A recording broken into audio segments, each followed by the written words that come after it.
आज मैं आपको एक कहावत सुनाती हूँ। गांव में एक छोटे से घर में दादी माँ रहती थी।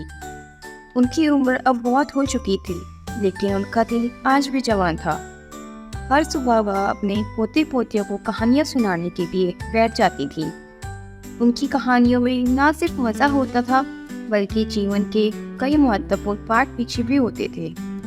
एक दिन दादी माँ ने बच्चों से कहा, आज मैं तुम्हें एक खास कहानी सुनाने वाली हूँ। यह कहानी है एक छोटे से गांव के किसान की। किसान की कहानी। गांव में एक किसान था जिसका नाम रामू था। वह बहुत मेहनती और ईमानदार था, लेकिन उसके पास बहुत कम जमीन थी। रामू ने अपनी मेहनत से थोड़ी बहुत फसल उगाई और अपने परिवार का भरण पोषण किया, लेकिन उसकी पत्नी सीता हमेशा चिंतित रहती थी।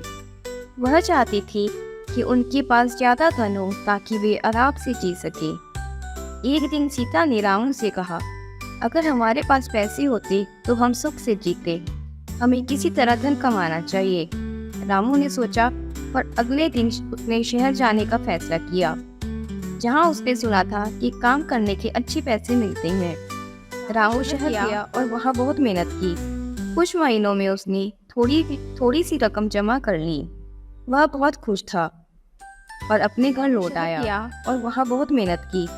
कुछ महीनों में उसने थोड़ी सी रकम जमा कर ली। वह बहुत खुश था और अपने घर लौट आया। लेकिन जब वह घर पहुंचा तो उसने देखा कि सीता की आंखों में चिंता थी। क्या हुआ सीता?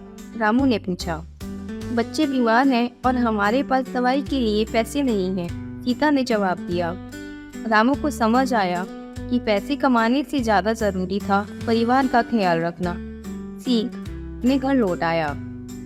लेकिन जब वह घर पहुंचा तो उसने देखा कि सीता की आंखों में चिंता थी। क्या हुआ सीता? रामू ने पूछा। बच्चे बीमार हैं और हमारे पास दवाई के लिए पैसे नहीं हैं, सीता ने जवाब दिया। रामू को समझ आया कि पैसे कमाने से ज़्यादा ज़रूरी था परिवार का ख्याल रखना। सीख। दादी माँ ने बच्चों की ओर देखते हुए कहा, देखो बच्चों, रामू ने सीखा कि धन से ज़्यादा महत्वपूर्ण है अपने परिवार का स्वास्थ्य और खुशी। अगर हम अपने प्रियजनों का ख्याल रखेंगे तो सच में जीवन सुखद बनता है। बच्चे चुपचाप सुन रहे थे, उनकी आंखों में भावनाएं थी। दादी माँ ने आके कहा, इस कहानी से हमें यह सीख मिलती है कि जीवन में रिश्ते और परिवार की अहमियत हमेशा पहले आती है। कभी भी धन के पीछे दौड़ने से हमारे प्रियजनों को न भूलें। दादी माँ की यह कहानी बच्चों के दिलों में एक गहरी छाप छोड़ गई। उन्होंने अपनी दादी से वादा किया कि वे हमेशा अपने परिवार का ख्याल रखेंगे और रिश्तों को प्राथमिकता देंगे। इस तरह दादी माँ की कहानी ने बच्चों को न सिर्फ एक मजेदार समय दिया, बल्कि उन्हें जीवन का एक महत्वपूर्ण पाठ भी सिखाया। अरे, मैं आपको अपने बारे में तो बताना ही भूल गई।